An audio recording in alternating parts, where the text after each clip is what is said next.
Assalamualaikum warahmatullahi wabarakatuh. Bapak, Ibu, saudara-saudara sebangsa setanah air, pagi tadi saya telah memimpin rapat terbatas secara virtual tentang Undang-Undang Cipta Kerja bersama jajaran pemerintah dan para gubernur.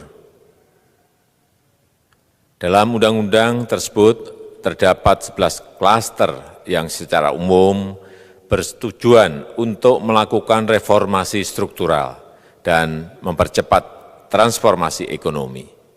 Adapun klaster tersebut adalah urusan penyederhanaan perizinan, urusan persyaratan investasi, urusan ketenagakerjaan, urusan pengadaan lahan, urusan kemudahan berusaha, urusan dukungan riset dan inovasi, urusan administrasi pemerintahan, urusan pengenaan sanksi, urusan kemudahan pemberdayaan dan perlindungan UMKM, urusan investasi dan proyek pemerintah, serta urusan kawasan ekonomi.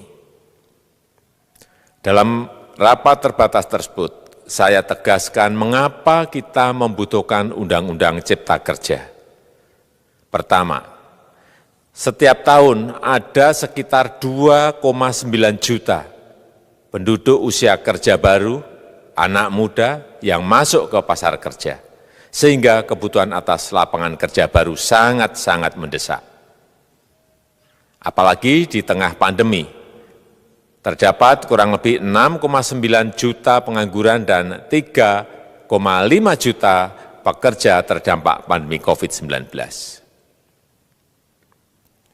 Dan sebanyak 87% dari total penduduk bekerja memiliki tingkat pendidikan setingkat SMA ke bawah, di mana 39% berpendidikan sekolah dasar.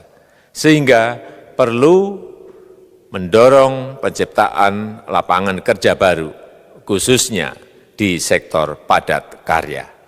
Jadi, Undang-Undang Cipta Kerja bertujuan untuk menyediakan lapangan kerja sebanyak-banyaknya bagi para pencari kerja serta para pengangguran. Kedua, dengan Undang-Undang Cipta Kerja akan memudahkan masyarakat, khususnya usaha mikro kecil, untuk membuka usaha baru. Regulasi yang tumpang tindih dan prosedur yang rumit dipangkas. Perizinan usaha untuk usaha mikro kecil UMK tidak diperlukan lagi, hanya pendaftaran saja. Sangat simpel. Pembentukan PT atau perseroan terbatas juga dipermudah. Tidak ada lagi pembatasan modal minimum. Pembentukan koperasi juga dipermudah. Jumlahnya hanya 9 orang saja. Koperasi sudah bisa dibentuk. Kita harapkan akan semakin banyak koperasi-koperasi di tanah air. UMK, usaha mikro kecil yang bergerak di sektor makanan dan minuman. Sertifikasi halalnya dibiayai pemerintah, artinya gratis. Izin kapal nelayan penangkap ikan misalnya, hanya ke unit kerja Kementerian KKP saja. Kalau sebelumnya harus mengajukan ke Kementerian KKP, Kementerian Perhubungan, dan instansi-instansi yang lain. Sekarang ini cukup dari unit di Kementerian KKP saja. Ketiga, Undang-Undang Cipta Kerja ini akan mendukung upaya pencegahan dan pemberantasan korupsi.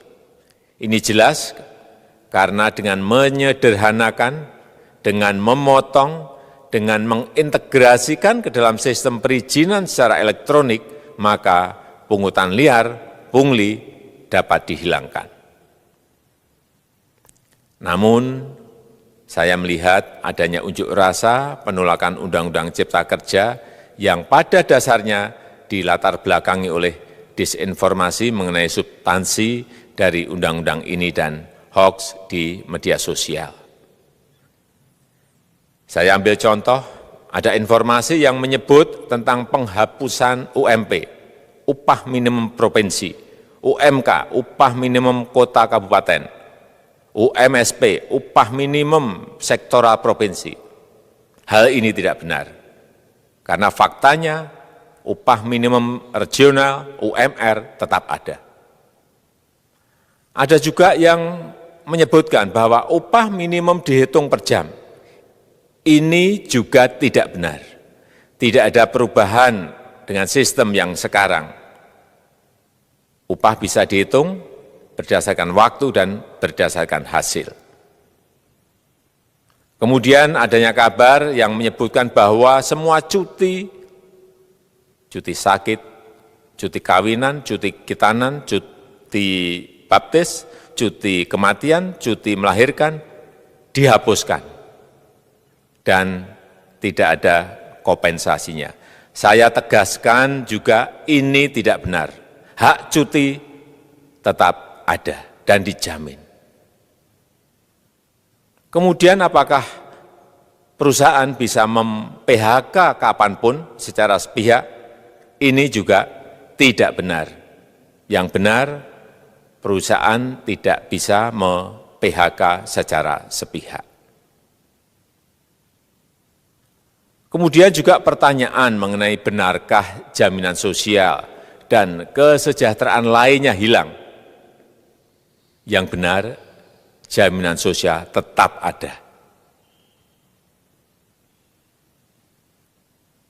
Yang juga sering diberitakan tidak benar adalah mengenai dihapusnya AMDAL, analisis mengenai dampak lingkungan. Itu juga tidak benar. AMDAL tetap ada. Bagi industri besar harus studi AMDAL yang ketat. Tetapi bagi UMKM lebih ditekankan pada pendampingan dan pengawasan. Ada juga berita mengenai Undang-Undang Cipta Kerja ini mendorong komersialisasi pendidikan. Ini juga tidak benar. Karena yang diatur hanyalah pendidikan formal di kawasan ekonomi khusus, di KEK. Sedangkan perizinan pendidikan tidak diatur di dalam Undang-Undang Cipta Kerja ini. Apalagi perizinan untuk pendidikan di pondok pesantren. Itu tidak diatur sama sekali dalam Undang-Undang Cipta Kerja ini. Dan aturannya yang selama ini ada tetap berlaku. Kemudian diberitakan bahwa keberadaan bank tanah. Bank tanah ini diperlukan untuk menjamin kepentingan umum, kepentingan sosial, kepentingan pembangunan nasional, pemerataan ekonomi, dan konsolidasi lahan serta reforma agraria. Ini sangat penting untuk menjamin akses masyarakat terhadap kepemilikan tanah, kepemilikan lahan, dan kita selama ini tidak memiliki bank tanah. Saya tegaskan juga bahwa Undang-Undang Cipta Kerja ini tidak melakukan resentralisasi kewenangan dari pemerintah daerah ke pemerintah pusat. Tidak ada. Perizinan berusaha dan pengawasannya tetap dilakukan oleh pemerintah daerah sesuai dengan NSPK, norma, standar, prosedur, dan kriteria yang ditetapkan pemerintah pusat. Ini agar dapat tercipta standar pelayanan yang baik di seluruh daerah. Dan penetapan NSPK ini dapat nanti akan diatur di dalam PP atau peraturan pemerintah. Selain itu, kewenangan perizinan untuk non-perizinan berusaha tetap ada di Pemda, sehingga tidak ada perubahan. Bahkan kita melakukan penyederhanaan, melakukan standarisasi jenis dan prosedur berusaha di daerah. Dan perizinan berusaha di daerah diberikan batas waktu. Ini yang penting di sini. Jadi ada service level of agreement. Permohonan perizinan dianggap disetujui bila batas waktu telah terlewati. Saya perlu tegaskan pula bahwa Undang-Undang Cipta Kerja ini memerlukan banyak sekali peraturan pemerintah atau PP dan peraturan presiden atau Perpres. Jadi setelah ini akan muncul PP dan Perpres yang akan kita selesaikan paling lambat 3 bulan setelah diundangkan. Kita pemerintah membuka dan mengundang masukan-masukan dari masyarakat dan masih terbuka usulan-usulan dan masukan dari daerah-daerah. Pemerintah berkeyakinan melalui Undang-Undang Cipta Kerja ini jutaan pekerja dapat memperbaiki kehidupannya dan juga penghidupan bagi keluarga mereka. Dan kalau masih ada, jika masih ada ketidakpuasan terhadap Undang-Undang Cipta Kerja ini, silahkan mengajukan uji materi atau judicial review melalui MK, Mahkamah Konstitusi.